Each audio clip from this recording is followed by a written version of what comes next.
In the days following the police murder of George Floyd, the citizens of St. Paul and Minneapolis reacted with anger, frustration, and protest. In order to get their cities under control, the elected and appointed officials of St. Paul, Minneapolis, and the state of Minnesota responded with fear-mongering, hyperbole, and misinformation in order to get the citizens to fear the outsider and accept the National Guard and virtual martial law. At your command, just spread fear with police at your right hand.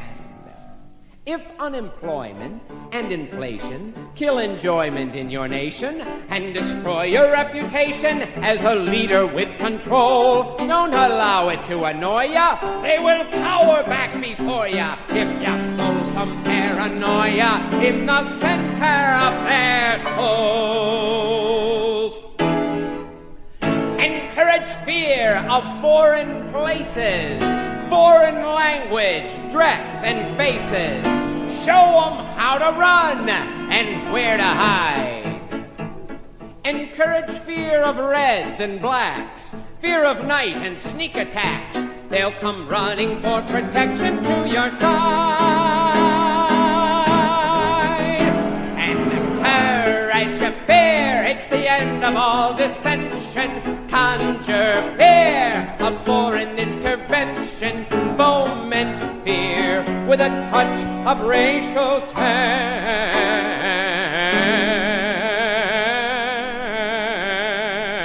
Let's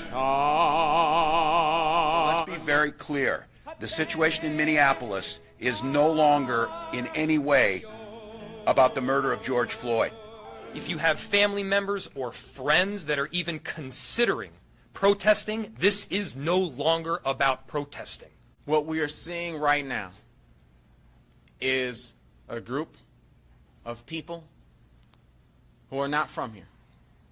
As I talk to my friends who have been in this movement for a very long time, who wake up in this movement every day, and I ask them what they're seeing, what they're feeling, what they're hearing, to a person, I hear them say, we don't know these folks.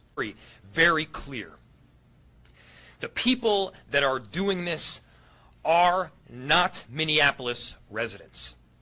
They are coming in largely from outside of the city, from outside of the region to prey on everything that we have built over the last several decades. We didn't make an enormous number of arrests, but every single person we arrested last night, I'm told, was from out of state.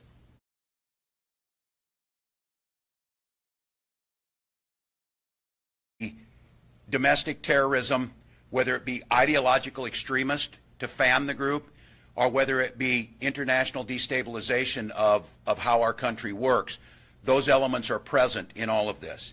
Our great cities of Minneapolis and St. Paul are under assault by people who do not share our values, who do not value life and the work that went into this, and certainly are not here to honor George Floyd. They are receiving information together. They are being fed by professionals in this, in professional tactics, in urban warfare. Those types of things are happening with these people. And I am not seeing, frankly, any empathy or any heart. Everything that we believe in, these people are trying to destroy. And the call will be there to try and break the back of civil society. And we have seen things like white supremacy. Is this organized crime? Is this an organized cell of terror? These people have brought more destruction and more terror to Minnesota than anybody in our history.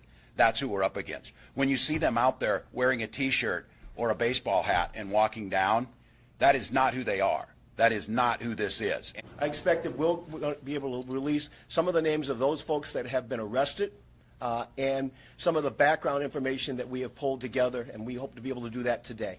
We're going to start releasing who some of these people are, and they'll be able to start tracing that history of where they're at and what they're doing on the dark web and how they're organizing. But I'm not trying to say that. I think our best estimate right now that I heard is about 20% is what we think are Minnesotans, and about 80% are outside.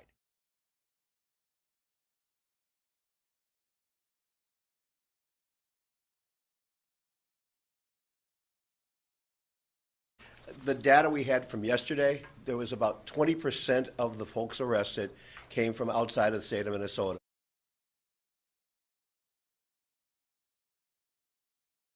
But I just think candidly, I certainly think I want to believe it's outside more, and that might go to the problem that we have of saying can't be Minnesotans who did this. What you've seen in previous nights, I think, will be dwarfed by what they will do tonight. It will be a dangerous situation on the streets tonight. I'm authorizing and talking to General Jensen to fully mobilize the Minnesota National Guard, an action that has never been taken in the 164-year history of the Minnesota National Guard. We will be mobilizing the largest force that has ever come forward in the state of Minnesota history. National Guard was mobilized at a level unseen in Minnesota history by Wednesday morning. The forces on the ground last night were dwarfing anything we've seen from riots, from the Hormel strike, going back in Minnesota history. We have assembled the largest civil policing authority in the history of Minnesota. So Minnesotans, that this is an unprecedented time we're in. It may be an unprecedented time in American history. When you're a force of good and law and order, you play by the rules. When you are bent on destruction and harm and chaos, you don't have to do that. What I would ask today is, if you know where these people are sleeping today, let us know and we will execute warrants. If you're out after 8 o'clock, you are aiding and abetting these folks. You are helping make it easier for them, and you're giving them the cover that exactly they want. And we will use the full strength of goodness and righteousness to make sure that this ends. We stand with you as Americans who value decency, who value community, who value the rule of law. Anarchists who are burning down damn buildings. Foment fear with a touch of racial tension.